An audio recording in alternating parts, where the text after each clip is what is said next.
Demand is unlimited. এই ডিমান্ডকে কোনো demand calculation করা যাবে না।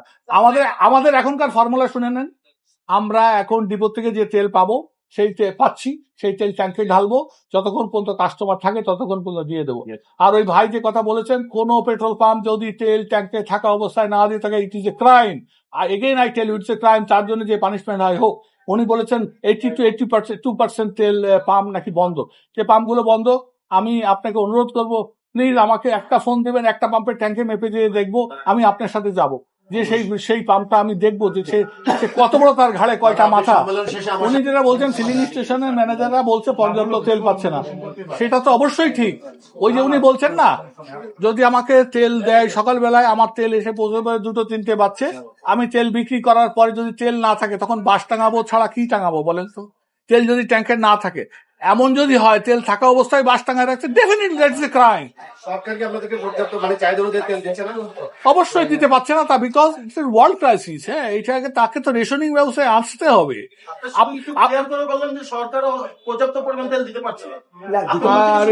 আরে ভাই, আমার তো একটা হিস্ট্রি আছে, তেল বেচার একটা হিস্ট্রি আছে না। আপনার একটু দাঁড়ান, এটা আপনার আয় হলো 1 লক্ষ টাকা, আপনি 1 লক্ষ টাকার বাজেটে সারা বছর চলার একটা ফ্রেম তৈরি করেছে। এটা যদি রাতে দিনে এখন আপনার স্ত্রী 2 লক্ষ টাকা খরচ করতে যায়, পারবেন আপনি দিতে? সরকারের অবস্থা ওটা ঠিক। আমরা যে পরিমাণ চাচ্ছি, মানে যে পরিমাণ মার্কেট চাচ্ছে, সেই পরিমাণ যোগান আমরা পাচ্ছি না, এটা ঠিক।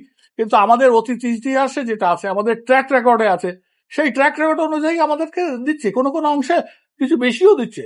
তবে যেটা হচ্ছে যে সিক পাম্প, মানে যেগুলো অল্প সেল ছিল, সেখানেও এখন গাড়ির মানে বেশি, মানে লাইন বেশি, সেখানে তো সে পাবেই না তেল, বিকজ তার হিস্ট্রি পারমিট করে না তাকে তেল সরবরাহ করা। আমরা পরামর্শ চাইছি, পরামর্শ চাওয়া হয়েছে।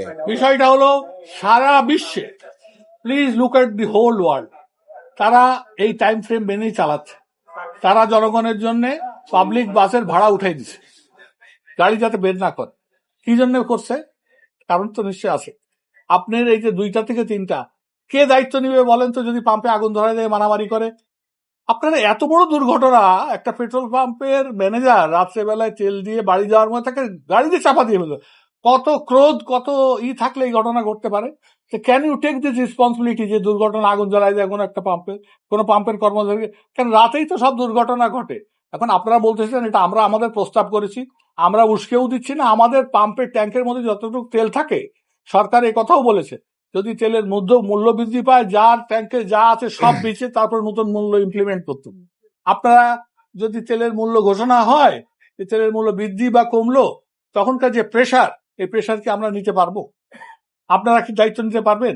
শুধু আমাদেরকে যদি ব্লেমই করেন, আমরা যে এত বড় একটা এই 18 কোটি মানুষের কাছে দাঁড়ায় আছে 2325টা পেট্রোল পাম্প, আপনি যেটা জানতে চাচ্ছেন। 2198টা পেট্রোল পাম্প চালু আছে, অপারেটিভ। মোট টোটাল 2325, তার মধ্যে 21 অপারেটিভ, 129টা।